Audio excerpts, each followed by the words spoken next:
or either a major project. So I'm currently doing my internship at American Express.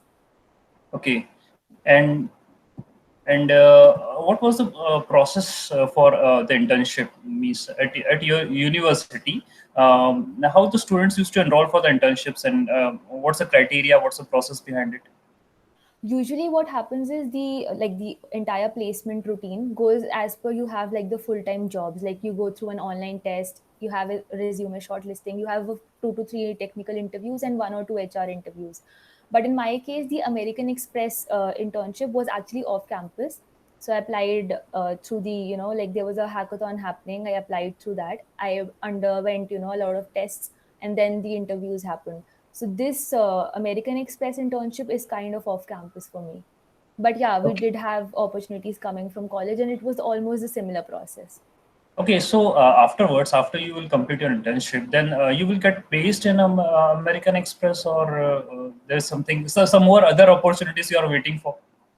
Actually, I also got an opportunity from Microsoft, and Microsoft came to my college on campus.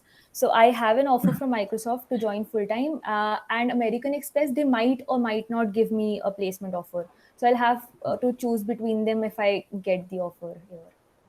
Okay, okay, that's wonderful. Thank you. And what about the college right now? Is any activities happening offline also, or the students are at home, they are studying online? Actually, what happened was the college opened up for this semester. Like the first year students and everybody, they came to college. They stayed at their hostel rooms. But then again, this second wave of COVID happened. So almost everybody has, went to their hometowns. And I think the current scenario is that till 20th April, we don't have any offline classes going on. We earlier we had the hybrid mode started, for this semester, but now again they've moved to the online classes, and we don't know like when it will be actually resumed now. Okay, and what about the students' feedback about online classes? Are they enjoying the online classes, or offline classes are good? Means, what the student think? What I have seen is, even I attended online classes last semester. What I saw was like, the entire semester when the teacher is teaching, they would prefer to have offline classes because they're actually not understanding in the online ones, and they're actually sleeping at their homes, relaxing at their own comfort zone. But, when we have the exam time, they actually prefer the online mode because you have a lot of ways to cheat, and you have a lot of ways by which you can actually score, because you haven't studied the entire semester. There's no way that you'll be getting good marks without preparing for the exams. So I believe online classes will take time to adjust, like as compared to previous 2 semesters. This semester is actually getting better, like teachers are adopting to new ways. They're actually having an understanding of how to convey their topic in an online mode. Previously they didn't actually have that. So I think with time people will actually like the hybrid mode classes, like some online and some offline. Okay, I guess in upcoming time, the curriculum will also be designed in a similar way. That means 60% offline, 40% on. It may happen. I'm not sure about it, but it may happen that the online Absolutely. will be into the scenario that not all will be offline. There will be online also. There shall be a weightage, Yeah. some weightage. Okay. Yeah. Hello, Namika. Can you hear me? Yes, sir. Sir, actually, that time there was a noise in my background. That is why I unmute myself. Okay. Yeah, Namika, if you have anything, you can talk to Kashish. Ma'am, Indian Express means you're doing internship in Indian Express. It is a content writer. Means which type of internship? It is technical or non-technical? It is actually American Express. So it is a, like a fintech company that we have in US. And I am currently a software developer over there. Okay, ma'am. How you applied for that? Means uh, through his website or something? Usually like American Express, like for females, they actually host a lot of, contests and hackathons. So there was a similar contest going on one of the platforms called TechGig. So what they did was TechGig was organizing this hackathon, and we had an MCQ test where the minimum, I think, criteria was 70% that you had to score. After that, you'll actually undergo the resume shortlisting round that happens by the American Express HRs, and then they'll proceed with that. They'll have a coding test given to you, and you'll have to solve that. Then you'll actually undergo those 3 to 4 technical interviews and 1 or 2 HR rounds.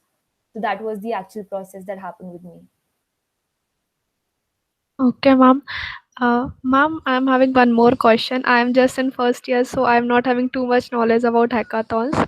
So, ma'am, as a beginner, can I participate in hackathons? Means, is there is eligibility or something skills required to participate in any hackathon? If you have the ability to think, if you have the ability to actually, think of any idea that you have, you're actually good to go. There's no eligibility criteria for hackathons, participating in hackathons. In fact, what really happens is first year students, they don't really know what tech stack to begin with. Like, you have a lot of things right now going in the tech world. You have machine learning, you have AI, you have blockchain, you have cyber security, you have basic app, web, everything is going on. So when you are actually trying to find, what interests you the most, and you'll actually, have to try a few things before you actually select one for yourself. But this process is actually tedious and time consuming. So when you actually go and participate in hackathons, what you do is you have a 1 or 2 days time, and you are in a team, and you have to think of an idea, on the basis of a problem statement, say something.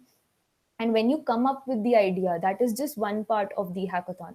The other part is actually implementing it. So there's no hard rule that you have to implement it completely. You just have to bring your idea to reality and show to the judges, that this idea is actually possible. You just have to build a prototype. So while building a prototype in those 1 or 2 days of the hackathon, you'll actually learn, like, hey, in my team we had 4 people, and these 2 people were actually good in the front end development part, and I was managing the back end part, but I wasn't able to do it well. So that means I'm actually not good in handling the back end code. So maybe I should try something else. So by this, after 1 or 2, or maybe like 3 to 4 hackathons, you'll be having a lot of things on your resume. Even if you don't win it, you'll actually have a lot of projects on your resume. You'll actually be, exploring a lot of skills and finding out what technologies you like. And by that you'll be actually growing your community as well. So there's no right age for the hackathon, just go with it. Okay, ma'am, I will apply for some hackathons. Means team is required now. Means individual Yeah, will yeah. not participate At in that. least I think a team of 2 is required in almost all the hackathons. All right, Kashish, thanks. So shall we start the presentation, Kashish? Yeah, sure. 1 second, just let me share my screen. Yeah, sure, please.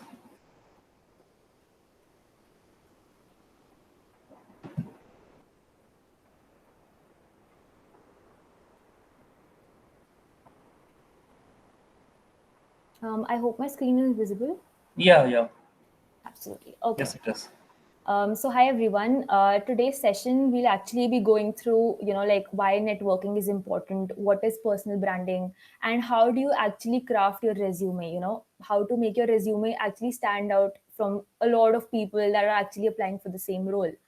So we'll be actually going through a lot of stages, and after the session, I'll be actually taking your doubts. So if you have any, just keep a pen and paper and just note it down. And if not, like if I'm not able to answer your question in the session, please feel free to ping me anytime on LinkedIn, Twitter, anywhere that you like, and I'll be happy to answer your doubts. Um, so let's start. Here's a little bit about me before I start the session. My name is Kashish, and I am a student. I'm a fourth year student at Manipal University, Jaipur. These are some of my achievements that I have listed here just to show that what I have been through and by what expertise will I be guiding you today. So currently, I'm an intern at American Express, and I'm actually working in the big data domain. So, like, since it is a fintech, I'm actually dealing with the data that we have, the real time data when a transaction happens. I'm actually dealing with that department. After that, I have actually received a full time offer from Microsoft, where I'll be working with the cloud and the AI team that we have, and hopefully, I'll be joining them. And apart from that, I've worked at various organizations. One of them was Bristlecone, which is a part of Mahindra and Mahindra. I was an SD there. And there was this one interesting internship that I did, and it was at University of Grenoble Alpes. It's in France. This particular internship was kind of a research plus development based internship, which was very new to me, and I actually learned a lot. Apart from that, I was actually a Grace Hopper scholarship scholar this year, and This is a conference which is hosted by anitaB.org. So this organization, what it does is they actually try and celebrate women in technology. They bring together, all people from all the races, all the countries. They come together, they celebrate together, the and discuss, what they have actually achieved and what they actually aim to do, like for women in tech. Apart from that, I was a technical head at my developer student clubs, like what we have for the Google developers, the club in my college. And I have been a part of, various open source events and have mentored students over there. This picture is actually from the last event that I hosted in my college, where COVID was not a thing at that time. This was the last event that I hosted, so it is kind of close to me, and I wish we actually get to meet and host these events again. So that was all about me. I'll just change the slide and get started with the agenda for today. So the first thing that we are going to discuss is, why should we actually network? Like, why do you need a network? Why do you need a personal brand? You are just a fresher who has, graduated or will graduate from college in 1 or 2 years from today. And why do you need that personal brand from today itself? So we'll be discussing that. The second thing that we'll be discussing is, why do you need a LinkedIn profile? And if you actually have a LinkedIn profile, why does it matter to be active on LinkedIn and use LinkedIn in a proper way? All right. The next thing that we'll be discussing is, what are companies looking for? So in these 4 years, you'll actually be thinking like, what should I do to get placed here? What should I do to become that? What should I do if I want to start my business? What if I want to do an MBA later on? All these things that you have in your mind, you need experience for that. So applying to jobs and getting selected for that particular role is important. So if you know what companies are looking for, you'll actually be having a goal for yourself. Like, you'll actually be working towards that goal. So you'll have to know what companies are looking for in order to work towards it, right?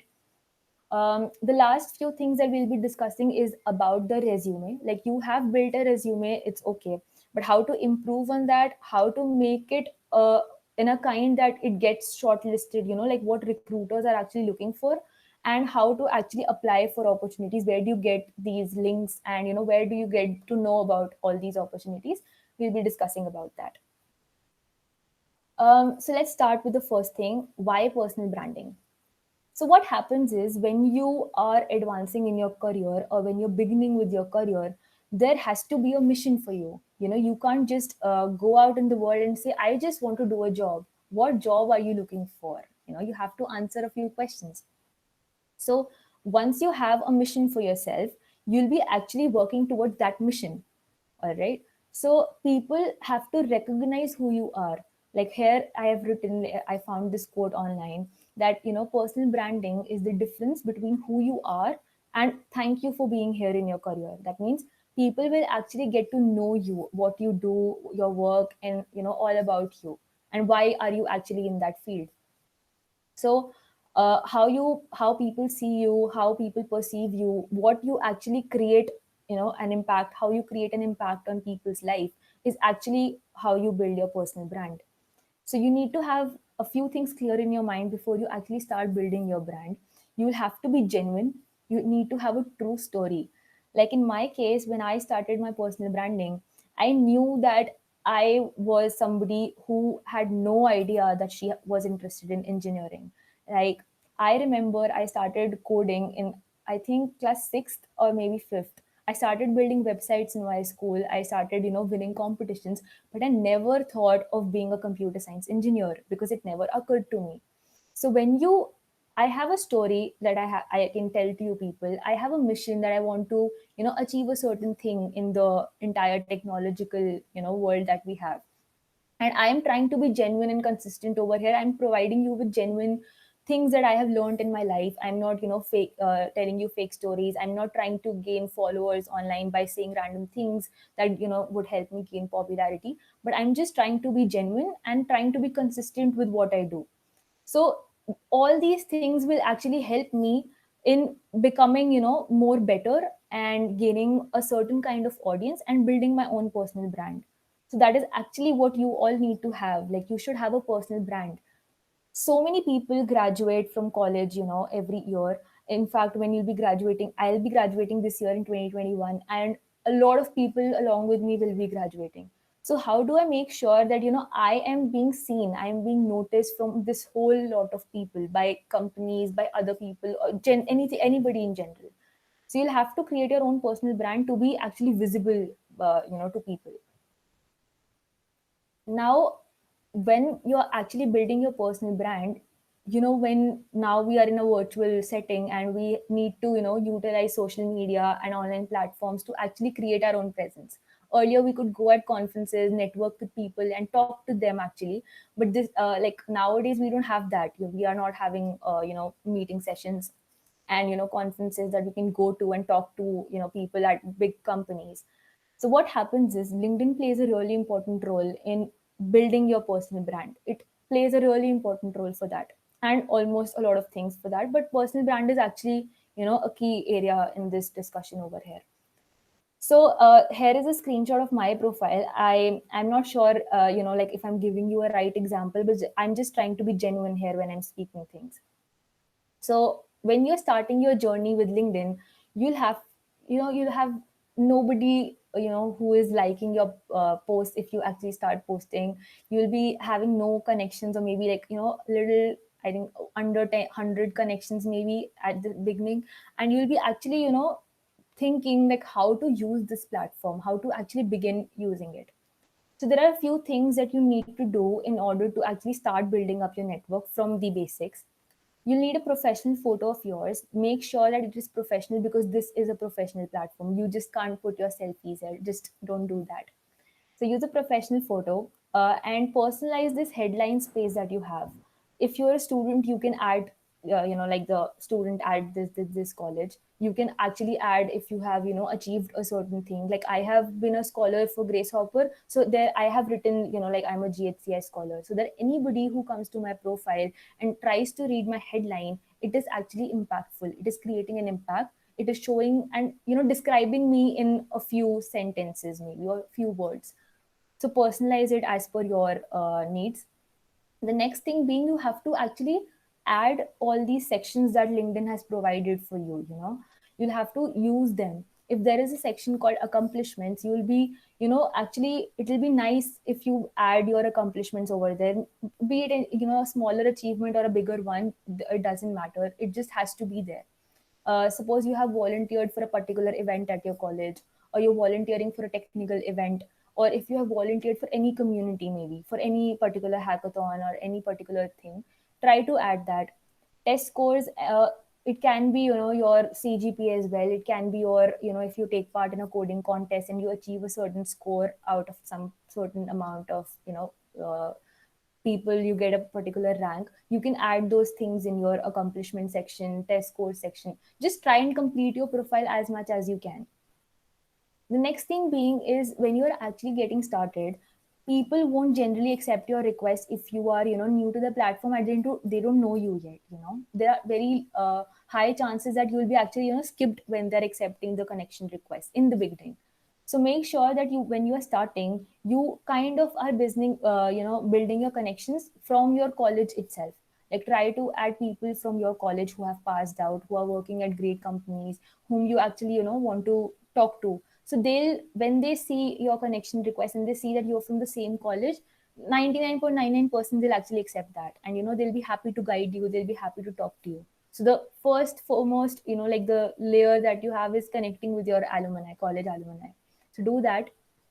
The next thing being, which is very important, is having a personalized message when you're sending a connection request.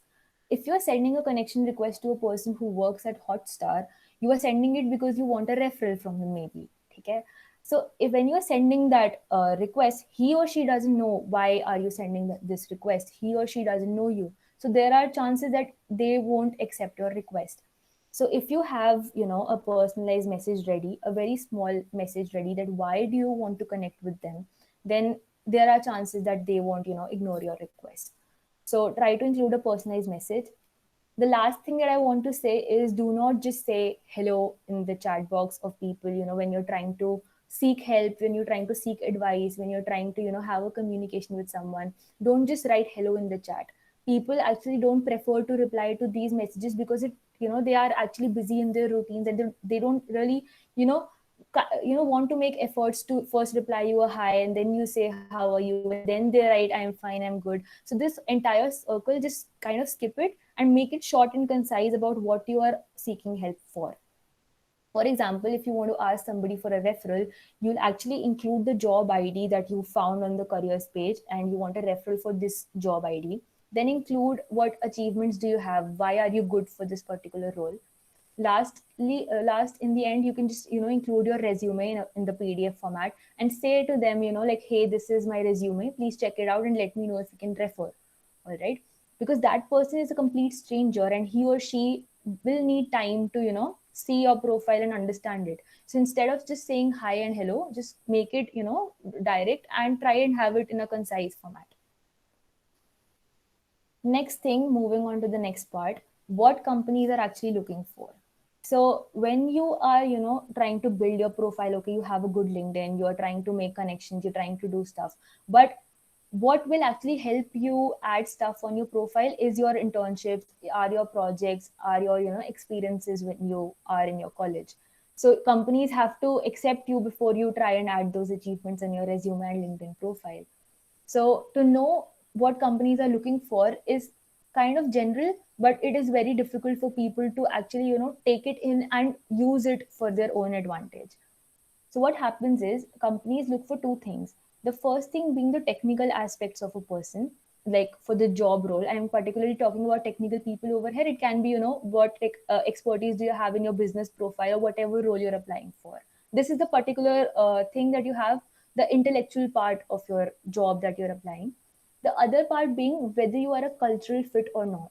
You know, when you are applying to maybe Google or when you're applying to Microsoft, these companies are actually betting on you that you are here to make this company a better place. You are here to make this to respect people, to respect their culture, to be with them, to blend with them. You are their future colleagues, so they would want to see a personality as the same as they are. So the personal and the cultural fit, it matters a lot. So these two things are the main criteria that the companies look for. So in the technical aspects, which you already might know, is that you have to fulfill the eligibility criteria that they have in the job role. Suppose they have written that you have to be proficient in Java, you have to know this particular language, you should have at least this much of experience in this role. So you have to fulfill that criteria. Apart from that, you should have relevant work experience like internships maybe, and if you don't have that, you should have relevant projects on your GitHub profile, so that you are actually proving to them that hey, I have written on my resume that I know Java, and this is the proof that I know Java. I have made these projects for so and so work at my college, or maybe for some hackathon or something. So let them know that you can actually code in that language, show them proofs. The next thing being that your achievements and honors. Suppose example, you are having a contest at Code Forces and you are actually able to secure a good rank. Write it down in your resume, so that the recruiter who is actually checking your profile knows that you're strong in data structures and algorithms, knows that you are actually trying to participate in these competitions, and you're actually good at it, good at problem solving. So that helps. And apart from that, staying updated with the changing technology is mainly for people who have already graduated, because when they were in college, they were learning different things. They were basically learning Java and all those things. But nowadays, people actually prefer learning, Python or maybe different languages. They have data science, we have machine learning. But people who have already passed out are actually not up to date with these technologies. So somebody who is updated and they have already passed out, they're actually an asset to the company. So they like having people like that. The learning curve is better for these people. Coming to the personal aspects, the cultural fit part, what happens is they actually want to see whether you are a person who can fit in their values. So every company has a certain set of values that they have. Like in American Express, we have around 8 we call them blue box values. At Amazon, they may have different values. At Microsoft, they may have different values. But all in all, they actually come down to a few things. That is that you have good communication skills, you're actually a good leader, like when you are given a charge of something and you're actually able to take care of it. You are a team player and you don't start blaming the other person for not doing the code in a right way. You actually have to work in a team and help the other colleague that you have. So this culture that they have already built at their companies, they want it to be carried on by their future employees. So whenever they hire a person, no matter how good they are technically, or how proficient they are for the role that they're applying for, if they're not a good culture fit, they'll actually reject your application. They won't take you for the job. So being a good culture fit will actually take you a long way. So this is basically in a brief what companies are looking for. Now coming to the part that your resume has a lot of sections in it. So what section should have what, and what you should actually focus on having, is something that we'll discuss here. Note this point that people have actually moved on with the concept, for the CV that we used to have, where we used to write down our address, where we used to have our photo on our CV. They used to call CV previously. So used to have a like a passport size photograph attached on our resume, and they had a section where they wrote down all the languages they know, and their I think their hobbies as well. We used to write all these things, but now they're actually not required in your resume. And people try to prefer that you have a one-page resume, because it actually helps people see what actually is important. Previously what used to happen was people used to have 2 or 3 pager resume, and they used to think it is a good thing to have that. But nowadays people actually prefer to have maximum 2 pages, and like the best thing is to have a one-pager resume, to keep it concise and short for the HR as well to read. They have almost like, I think, 2 to 3 minutes to spare on your resume, and you just don't want them shuffling through 5 or 10 pages of your resume. So just make it short and concise, and try to have everything written in a clean and concise format, either on one page or at max 2 pages. So beginning with the sections, that you can have on your resume, the first and foremost that is the most important is your education. So since you are a college student, you'll need to have the expected graduation date written on your education section, along with the BTech degree that you're pursuing, or whatever degree that you're pursuing. So try to have that expected graduation month as well as year, because this helps in people analyzing like whether to give this person a pre-placement offer or not. Like if I'm a third year student and I'm applying for an internship, I get selected. So that person will actually know ki this person will be eligible to work for us 1 year later. So they'll be trying to focus on hiring me as compared to people who are in their second year, because they'll be actually returning back to their college. They won't be joining them. So focus on that. Remember to have a clean and concise format. Have your education, mostly people prefer to have it on top for college grads, so just do that. And along with that, you can have your CGP and grades written below the degree. Now, a very important and crucial point that I want to answer here is whether CGPA is important or not. A lot of people who have CGPA, below 7, they tend to say that they don't want to write their, CGPA on their resume. So there are two sides to this story. The first part being that people actually don't care about your CGPA by the time you're actually fulfilling their eligibility criteria. So Google hires if you have, I think, 6.57. I'm sure, I think above 7 they hire. They're hiring for these people. Microsoft has a criteria that they hire 8 or 8.5 above people. But a lot of companies don't actually see your CGP, and they don't actually need a basic eligibility part over there. So even if you don't add it, or even if you add it and you have a 6.5 pointer CGPA, they'll actually not care about it. But it's up to you if you want to include it or not, completely up to you. But just make sure that whichever company you're applying to, you check out the minimum eligibility criteria for that particular role. So this is the education part that you will have on your resume. This is a must have for your resume.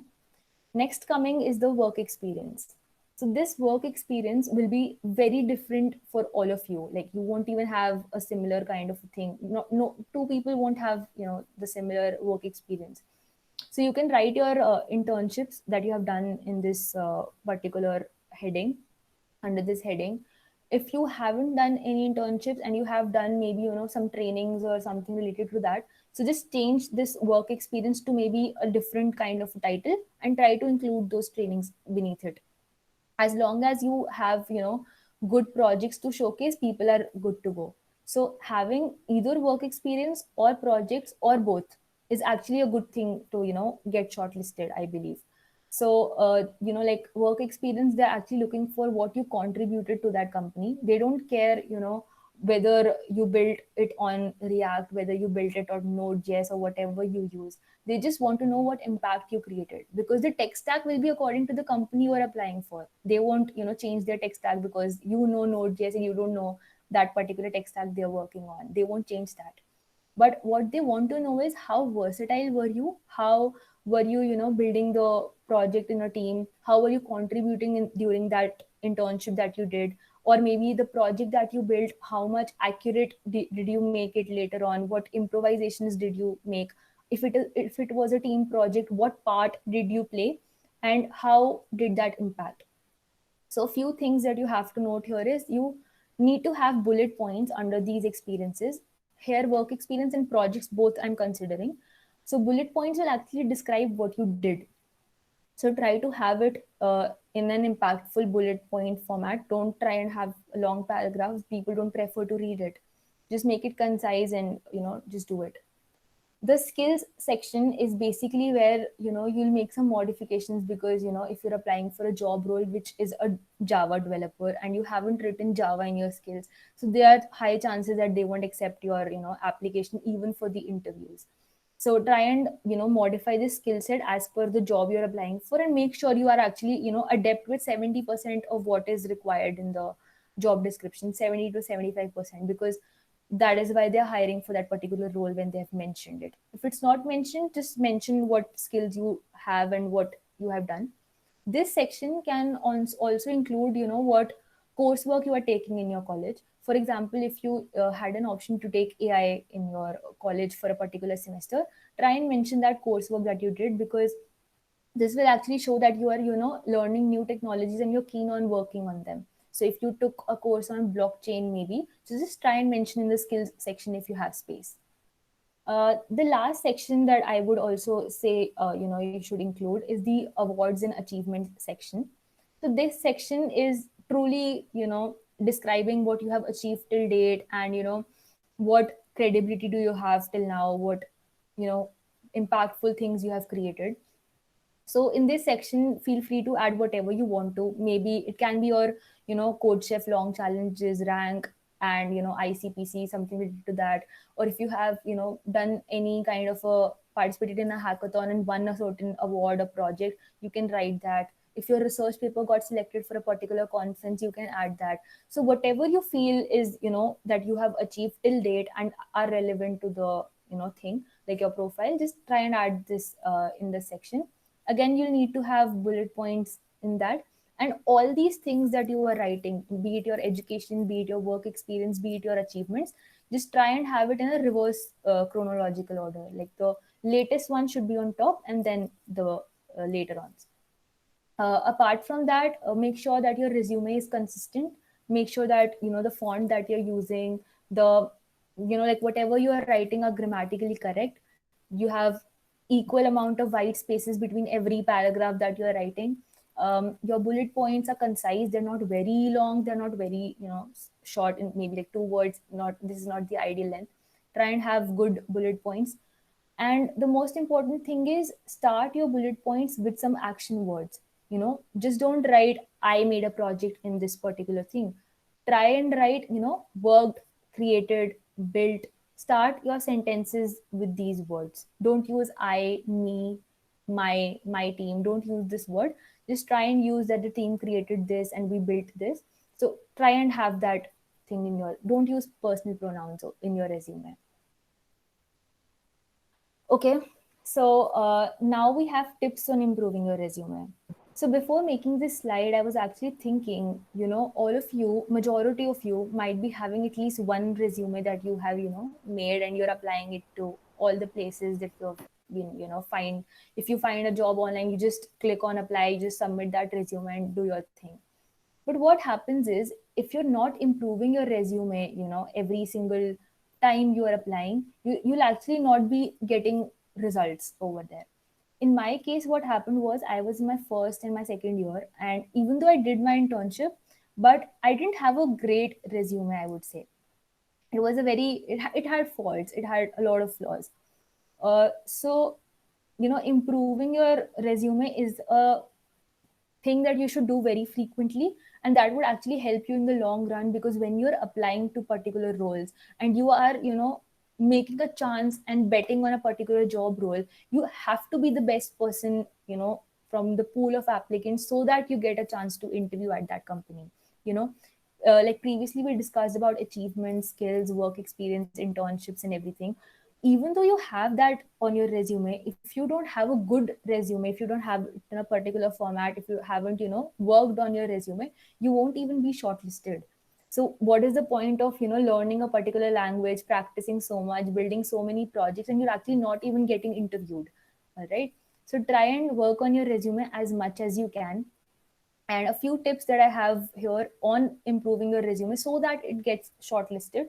I'm just gonna go through it. There are a lot of more things that you can do to improve. I'll be sharing one website that I personally used during my placement time, and it is free to use. They actually try and give you a concise summary of what is going wrong in your resume. They try to parse your resume, and they try to go through each line that you have written, and they try to find out which bullet point has less impact, which line that you wrote is very impactful, what more improvements should you have, those things. So I'll be sending I'll be just typing down that link in the meet, Google Meet that we are on. But apart from that, we'll be discussing these 5 points. So the first point being is quantifying your achievements. So what happens is, when you are saying that you have built a certain thing, the person will think, okay, he or she is built, but what happened after that? What impact did it create? Why should we, care about what you made? So what happens is, when you are trying to list down your achievements or projects, just try to create an impact with that. Tell them that this is what you tried to do. This is the problem that you tried to solve. This is how, it improved. Like suppose you are having an algorithm, an existing algorithm, you wrote it, but then you actually try to improve it by a certain amount of accuracy. So try to tell them that you improved that algorithm by this percentage, and what you did, you wrote something, you modified it, you analyzed it. So just let them know what impact you're creating. For example, I'll just take one more example. Like in my resume, there is a particular project where I was building something related to predictive maintenance. So it was an IoT project which was integrated with the mobile app, and it was having an algorithm running behind it. So that algorithm was actually improved by me further, several times after gaining feedback. So I tried to write that, that the accuracy increased by this percentage. This is why we did, and this is how I did that. So in 2 to 3 bullet points under that project, try to write down whatever you have achieved. So quantifying your achievements is something that is very important. The next thing being is, again, starting bullet points with action words, which I just discussed. Don't start built a project, and just go on with the bullet points. Try to start your bullet points with a unique action words every single time. Mostly just don't repeat it twice or more than twice or thrice. It looks bad and people will prefer to read it. So try to have various kinds of things. Like if I mentored somebody in an open source event, so I try to write mentored these many students at this certain event. And I merged these many pull requests, they made these many contributions. So try to create an impact with whatever bullet points that you're writing.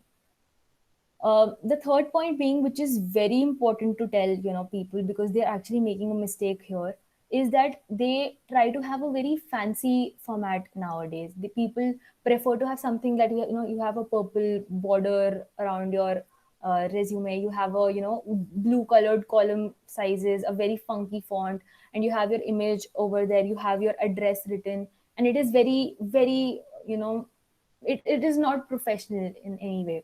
So try to have a very basic resume, a very simple format, so that it is easy for the person to read. It is readable. Because if I am going through a resume and I'm a recruiter, I'll have a pile of resumes to go through.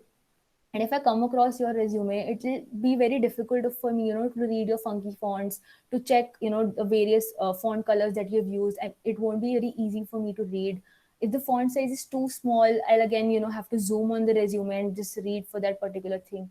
If I am making too many efforts, I don't want to select that candidate. So just make sure that you are, making it for the easier for the person to read, making it, very simple and concise, and so that the person actually focuses on your skills and your things, that accomplishments that you've written on your resume, other than, the formatting that you have used, the funky formatting. Don't stick with that. A very important thing that I wanted to mention here is the ATS. So this is an applicant tracking system, I believe. A lot of rumors have been through, and companies have also, told, a lot of companies, that they use ATS system nowadays. Some companies still prefer to, go through the pool of applicants and read their resume. A human reads your resume, so that part is okay. But if a company is using an ATS system to first, shortlist you on the basis of your resume, that means that a machine will go through your resume, it will pass that, and no human being is actually going to read it.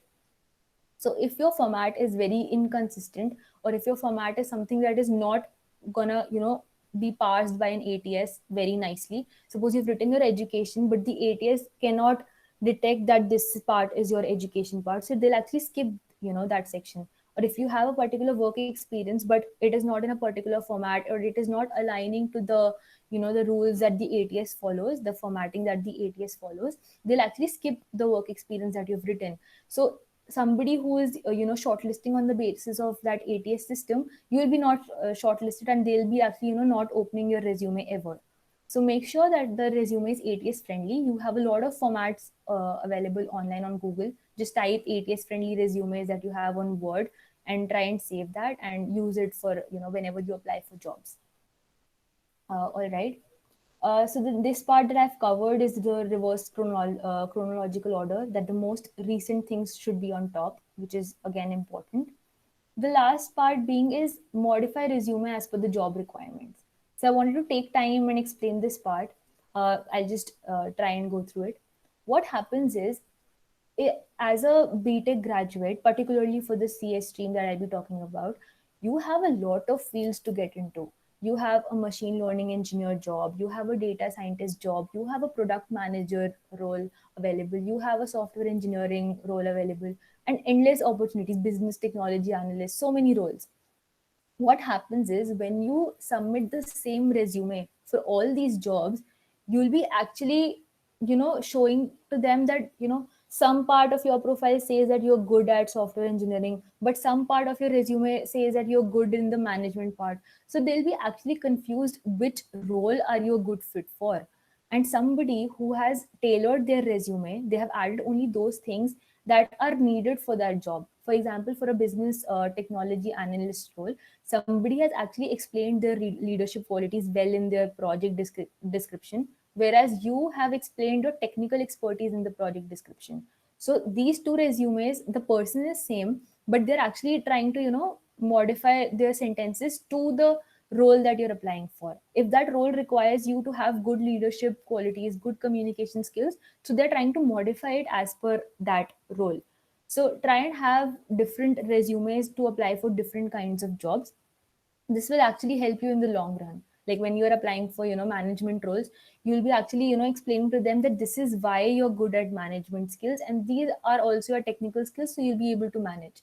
But for an SDA role, they don't want to know about your managerial skills. If you have good technical skills, if you have good ranks in coding contests, or if you, have built good DSA projects, and have good command over DSA, they won't care about your management skills as much as they care about in the product manager roles.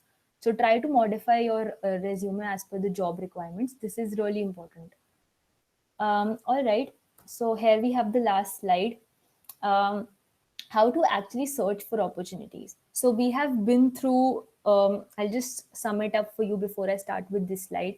So we have, thought about how to build a personal brand. Why is LinkedIn important? All right. So you have a good LinkedIn profile now. You have worked on your resume. You have tried to make it better every time, you go through it, and, You have worked on it, making it ATS friendly and, using simple fonts, making it readable. Everything is all okay. But where to send these resumes to? Where do you find those job links? Where do you find if a company is hiring or not at that time? So this is a very crucial part, because again, if you have a good resume, you have a good profile, but you're not even applying, why would that person, give you a chance to interview with them? So you have to send in your application and, then have a hope of getting selected in these companies, or maybe any company for that matter. So here I've tried to, again segregate this entire job search into two parts: job and internship both. The first part being is the online applications. So this is the most used and the, the most common one. The second part, which has gained a lot of popularity nowadays, is through LinkedIn, through Twitter, that, through people that you actually know, or maybe a college alumni, or somebody who can actually vouch for you. So the first part being is, applying online. So what happens is, these companies, they prefer to have all the applications through one particular platform that they have for their company, which is the careers page on their, website. This particular job board that they have has all the details for the roles they're hiring for, and everybody who will give you a link to apply will actually lead you to through this careers page itself. So try and have a list of companies that you really like. Make a list of 50, 60 companies, or how many companies you actually want to, apply for. Go to their careers page and create job alerts. All right. Search for a particular job and see if a job opening is there or not. If it is there, apply on that. If it's not there, just create a job alert. There will be an option, send email alert, something related to that. So that whenever a job opening opens up for that particular role or something related to that, they'll actually be emailing you as an update. So this will help you stay updated, and you won't have to go through, company's website every single day, all these companies web careers pages. You'll actually be getting it in your inbox. So try to create these job alerts. They're really helpful.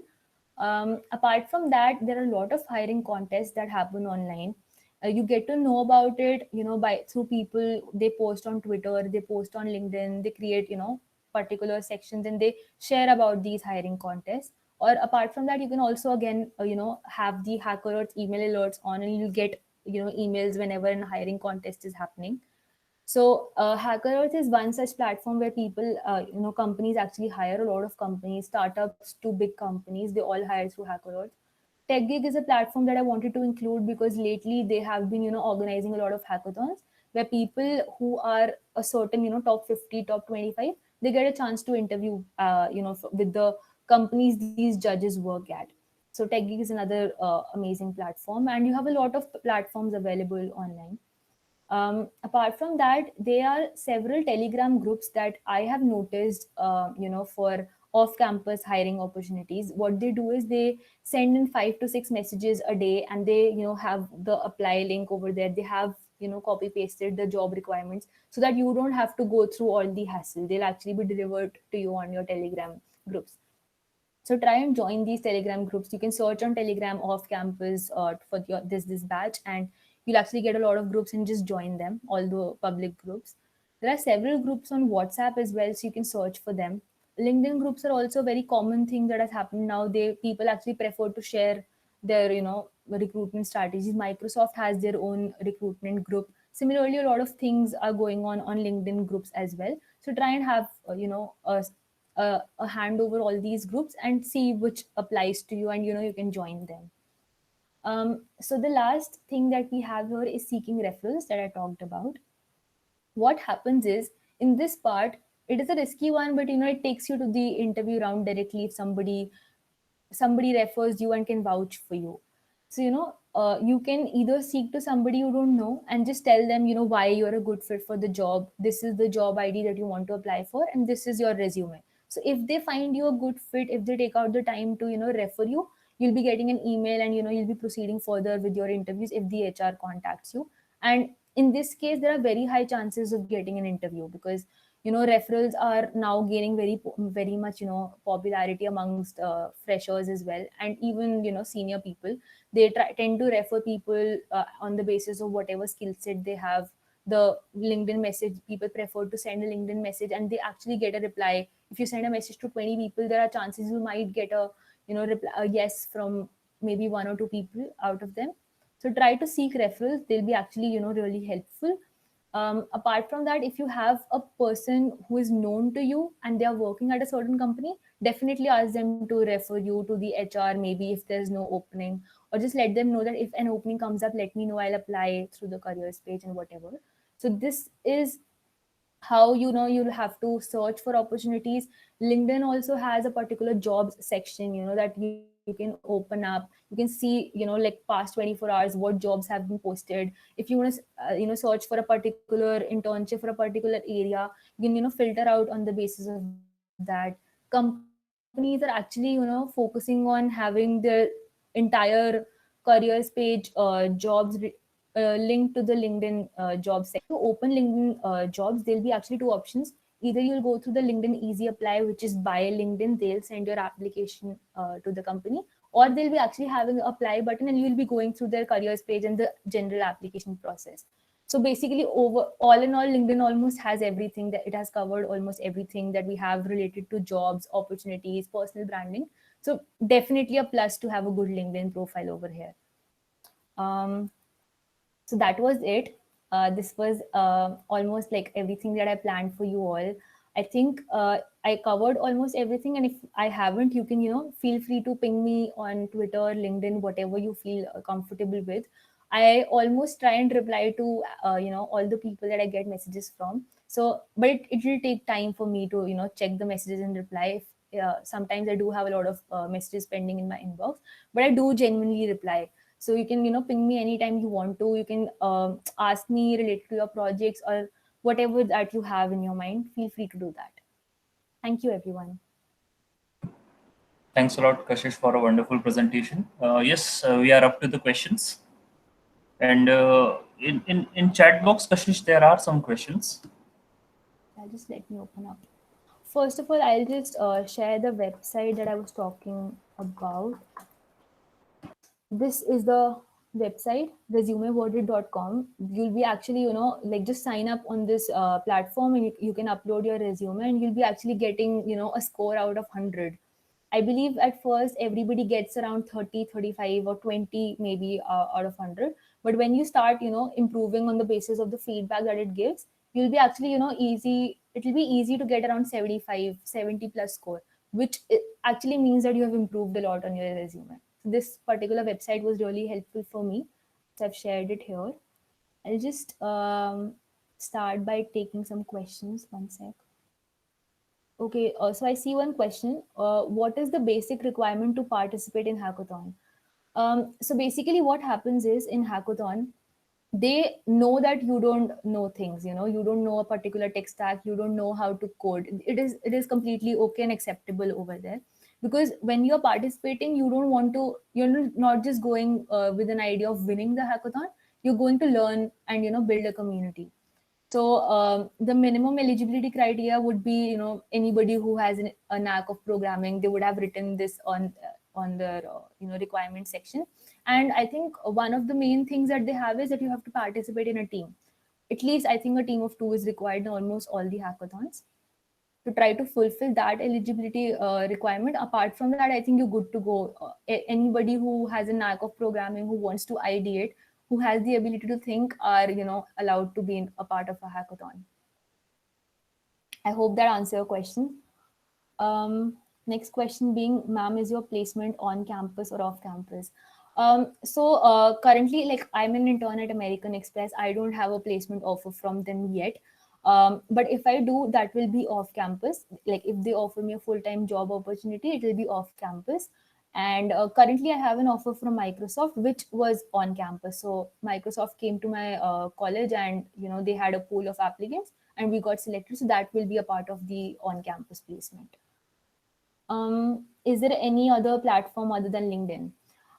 So what happens is, currently LinkedIn is acting like your CV throughout the world. Like, when you are on a platform like LinkedIn, you are not only a part of the network and the recruiters from India. You're actually in notice and in the eyes of recruiters from around the across the globe.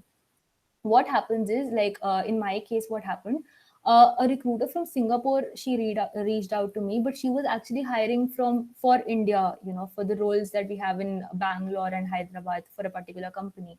So when they are looking at your profile, they won't prefer to look for other platforms apart from LinkedIn, because LinkedIn again comes as a global platform. And if you have other platforms as well, they won't trust it enough, to judge you, judge it and replace your CV on the basis of that. So what I'm trying to say is, here is your CV and here is your LinkedIn profile. So these two are nowadays very much equivalent. Like what you have on your resume, you can have on your LinkedIn. And the difference is, you have to send your CV. It is just a file on your local computer, whereas LinkedIn, it is global, it is open to all for people to view. So when you have a LinkedIn profile, you're actually opening up to a lot of opportunities, which doesn't happen to other platforms. Preferably for job seekers. Apart from that, I think if you want to just be in a developer community and connect with developers, I think Twitter is also a great platform to be at. I have recently been very active on Twitter. I've started, all my stuff on Twitter. I try to share stuff. I try to network with people on Twitter. Twitter has a great developer community. So if you want to connect with people, Twitter is the place. But apart from that, if you're looking for internship, job roles, and building your profile in general, I think LinkedIn is still, a best place currently to be at. Mm, okay, so this question that I'll be taking next is by Pranjal. Hey Kashish, hi Pranjal. How can we build such 1 or 2 page resume? Kindly suggest some online platforms or other ways to build it. Okay, so what happens is, this is a nice question. I had to share about the platforms as well. So there's this website called Overleaf. If you search on Google, you'll find it. Overleaf has a lot of templates that are available in the, I think, a very easy to edit format. So what you do is, they have a lot of templates. People upload their resume templates over there. So you have a lot of templates over there to choose from, and then you'll be, actually editing your resume, making it as per your own requirements. So you can use one such website. Again, Resume Worded has a lot of templates that they have, which are free as well as paid. So I think the free ones are also good to go.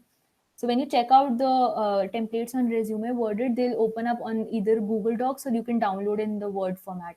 So they are also perfect. Apart from that, you can even search on Google and download templates that they have on various websites. There are endless websites for downloading these resume templates. So make sure you select which suits you and your profile the most. For example, I'll just add, a lot of formats are basically in a one page, one column format. For my profile, I actually required a 2 column kind of a resume, because I wanted to segregate my achievements, my leadership skills, and just segregate everything into various sections apart from the common 4 sections. So I chose to have a one pager resume, but a 2 column one.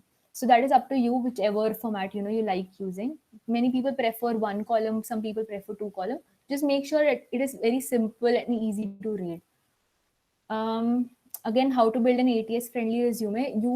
I think if your resume has proper formatting and proper section, if you're writing in education, the title is education and you're writing your education details below it. So if there is a typo in the education title, the ATS won't be able to track that you have written your education. It will just mark it as missing to the recruiter, that education is missing from this resume, because it couldn't parse the education word in your resume. So make sure that there are no typos, make sure that your format is consistent, easy to read, so that even the system is able to check that, okay, we have 4 to 5 columns here and we have 4 to 5 columns in this way, and this is how that ATS will pass it. So when you see ATS friendly resume, they're basic general resumes only, but just it makes the applicant tracking system easier to segregate your details from the PDF or the Word format that you're sending. Ma'am, where to prepare for aptitude and prepare for communication skills? Are there any websites? For aptitude and communication skills, I think there are two very different things that you have here. For aptitude, I think a lot of websites, a lot of books and things are available, so you can go through them. For the communication skills, I think what majorly is important is that when you showcase in the form of examples that you've been through. Again, as I said, when you participate in a hackathon, you showcase your communication skills within a team. Like, how good of a team person are you? How good do you communicate your ideas to the judges? So if you have an idea that you have ideated during an hackathon, only the idea, if you've not even coded it well, when you go up on the stage and you speak in front of a lot of people and you tell them your idea, you convince them that, this is the idea which, has potential. If somebody came up a few years ago and they, pitched the idea of having a Paytm, the Paytm wallet, the Paytm everything, so maybe that person wouldn't, believe that the idea was good enough. They won't have gotten the funding and everything. But when you have the ability to communicate, you have to bring your thoughts in front of people. That is actually, showing people that you have good communication skills. So communication skills are built by, by time, I think, by your efforts and by doing different kinds of things. So focus on various things that you like. For example, people who have the YouTube channels, I'm just taking a random example, they have good communication skills. If you see, they are sitting in front of a camera, they're speaking with no audience in front of them. It gets nervous. Like, not everybody can do that. So a person with good communication skills can actually, be a better communicator that way. So try to build your communication skills in whatever way you like, but you have to work on that.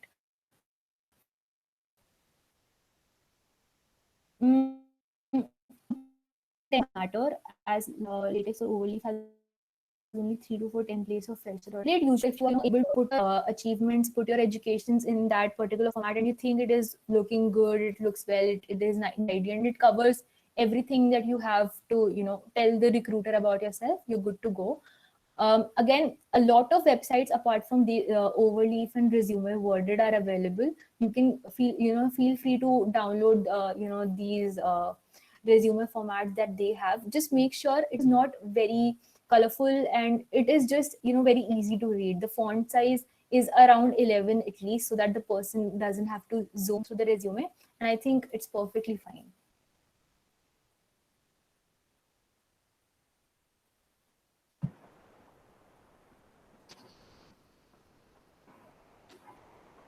Thanks, Kashish. Students, do you have more questions you can ask? Mom, as a beginner means when I have nothing to write on my resume, how I would make my resume means good. Like I had made my resume. May I show you? May I present now?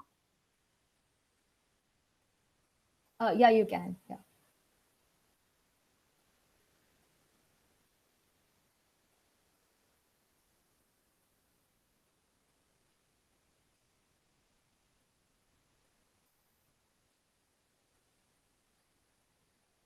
Mom, like this, I had made. It means I am not having nothing to present. It means to write. Like I had done nothing till now. So how I would make my resume more attractive? Is visible to you? Yeah, your screen is visible. And Anamika, it is quite a lot to have on your resume, even as a first year student, because I didn't have this much to write as well. It is actually a lot that you have written. I had this kind of a resume, I think, in my second or third year, I believe, when I did 1 or 2 internships. So it is quite, concise, and, it looks good. A few pointers that I might, want to include is, if you are in your first year, and I believe you obviously won't have a lot of things to write, in fact nothing to write, as you mentioned, try to include something that you have done in your school times, or you are doing in your first year itself. For example, if you organize a debate in your school time, or if you organize an event, or if you were a house captain, or if you were in, any team leader kind of a person, just try to mention those things which you did in your school, because they'll, like, companies also know that first year students won't have, a better resume, and they won't have much to write. So just try and have good formatting, a few things, again, those same things. Try and have good font, try and have, good formatting, try and include those things, have no typos, include your graduation year, so that they know that you are a fresher, they know how to treat you while selecting, they know what happens. And I like the way you have written your, certificates and all the organizations you're a part of, which is exactly how you should do it. And even the projects part is great, but just try to have at least 2 or 3 bullet points under your project and tell what actually, what you did in that project and why it created an impact, like what impact did it create. So try to have a few pointers related to that. And I think this kind of resume is perfectly fine for first year students. And in fact, if you had a little bit lesser than this, I think that would have also worked perfectly fine. Okay, ma'am. Actually, now the project itself I just made in class 12th, so I'm having nothing to write in that. Even though the name I used in my class in the school, I changed that name because it was that like I had made quiz project, but when I mentioned in the resume, it was like quiz means it was very basic. So somewhat I have to change that. I will change. It's all okay. In fact, what I would suggest you and all the audience that we have here, to actually have these projects added to your GitHub profile as well. So, like one important point that I missed was in your resume, try to have hyperlinks to at least two platforms mainly. First being LinkedIn, the second being GitHub. All right.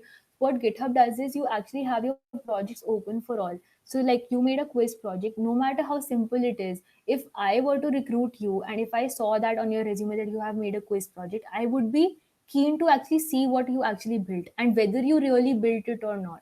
Just to write it on a resume is one thing, but to actually build it is another part. So if I just want to see if you really built it or not, try and have that GitHub profile link on the top of your profile, hyperlink to that. So what will happen is if I am your recruiter and I have 1 or 2 minutes to spare, I would just click on your GitHub profile, go through your projects and see actually that, hey, Anamika has actually, worked on this project. This is the code that she has written.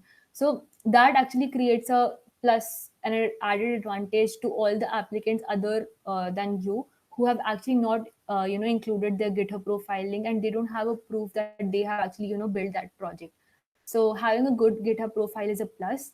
And no project is small or little, whatever learnings you have done through it, whatever, like if you have written on your resume that you're good at C++ and your project conveys that you are good at C++ and your GitHub shows that this is your project and you actually have built it, this is absolutely perfectly fine to get shortlisted for the interviews as a fresher, in fact.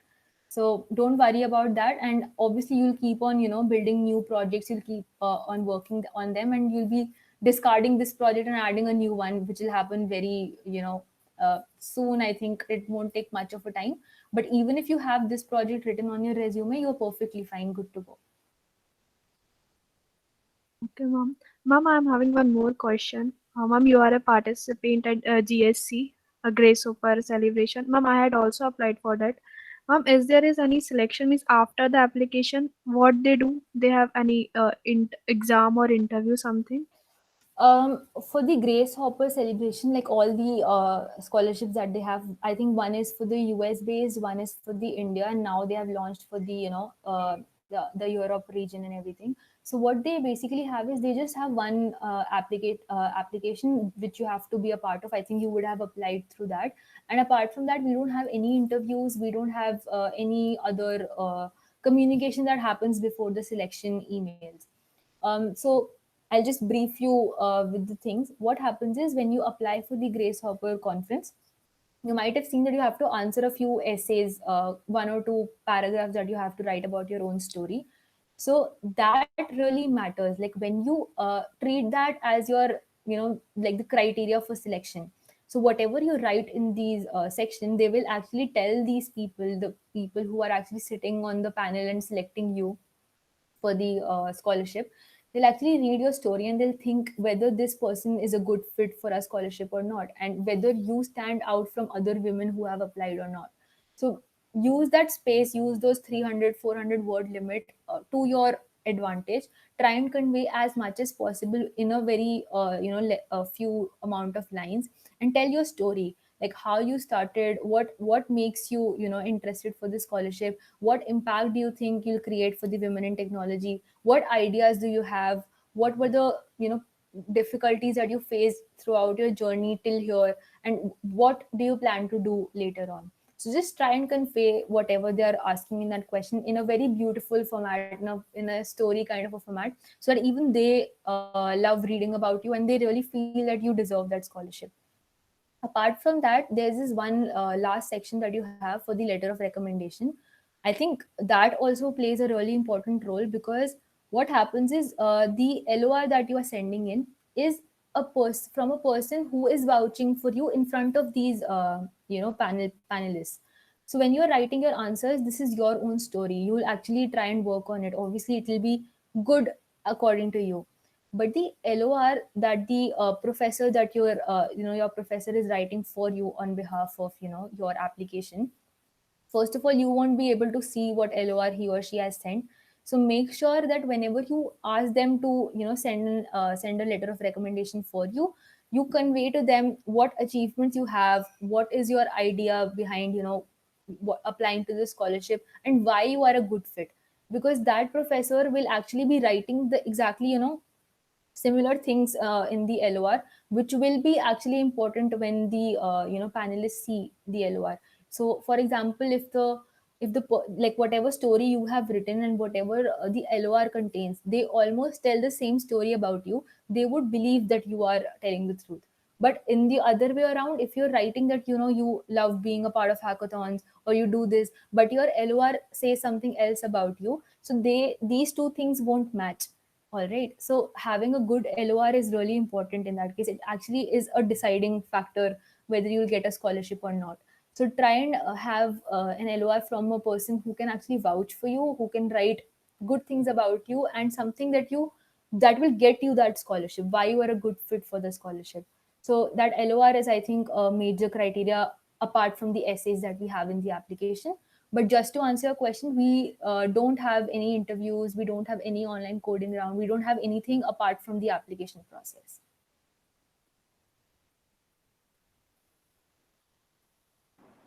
Okay, ma'am, means directly they will recommend, select or reject, na? Yeah, they will directly let you know whether you have received the scholarship or not. And ma'am, is there any type of conferences are also, means they basically conduct conferences, na? Yeah, Camp. what happens is, the Grace Hopper celebration is basically a conference itself. So it used to be an in-person conference, but this year and the coming year it will be in a virtual mode. So what happens is, a lot of companies, they actually try and sponsor the event, and they send in few people from their company to actually be a part of this celebration. So you'll have leaders from American Express, engineering directors from Salesforce, from Google, from I think almost like 37 companies, I believe, this time. We had a lot of people coming in, a lot of leaders, a lot of inspiring women that we had. So they come together, they talk about what they have, the ideas for the technological world, how women are doing in this, the era that we're living in, how women are actually helping in advancing the technological stack that they have in their companies, what these companies are doing to increase women in tech, what uh, events and what competitions or hackathons that they are conducting for we women as tech in tech. And I think basically it is kind of a conference itself, but it also has a career fair in that. So all these companies, they have their recruiters coming in throughout the 3 days for the conference, 3 to 4 days, and they actually tell you about the recruitment process. They will even, I think, send you emails with the online coding test link, and you can apply and be a part of the full time internship programs that they have. So this entire process is kind of a full 3 to 4 day conference along with that, and the career fair goes on. So basically, yeah, you have conferences, you have research papers. It is basically a celebration which has almost everything. Like, people will come, you'll meet people. They won't only be people from colleges. There will be people coming in from various different domains. Like, you'll have some professors coming in, you'll have some industrialists, maybe data scientists coming in, maybe some vice presidents or CEOs coming in. So you'll have a lot of different kinds of people coming together and talking about their journey in tech and how they have created an impact in their lives.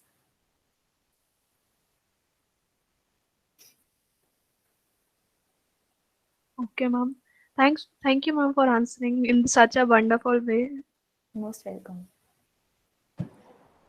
Thanks a lot, Kashish. You answered each and every question by the participants. As Anamika told in a very descriptive way, So it will help a lot. And yes, resume keeps very much importance. I also seen that in case of the campus selection in my institute, when students got cleared in first round, or when they has to go for their interview time. So they used to share the resume with the teachers, and yes, they asked us also, sir, kindly please check the resume whether I need to include something or that or not. But let me tell you frankly that we are not experts. But yes, whatever the help we can do for the students, we did. And yes, in this session, you have explained each and everything in a very nice way, that what to keep in a resume, how to filter your resume. So definitely, it will help a lot for the students who have just attended this session. And apart from this session, also when we will be sharing this complete session recording with the students, so definitely it will help the finalist students, especially.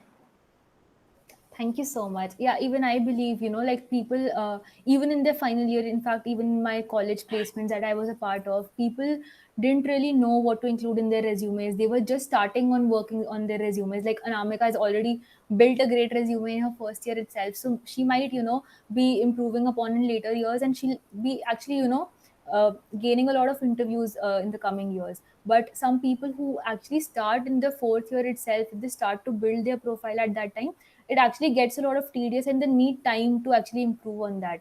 So given the time frame, I think as early as you start, as early as you build your first resume, and then you can obviously try and improve on it, add certain things, remove certain things, that goes on. But having a good resume and focusing on building that is really important, because without it you won't even get a chance to prove yourself during the interviews or in front of any company for that matter.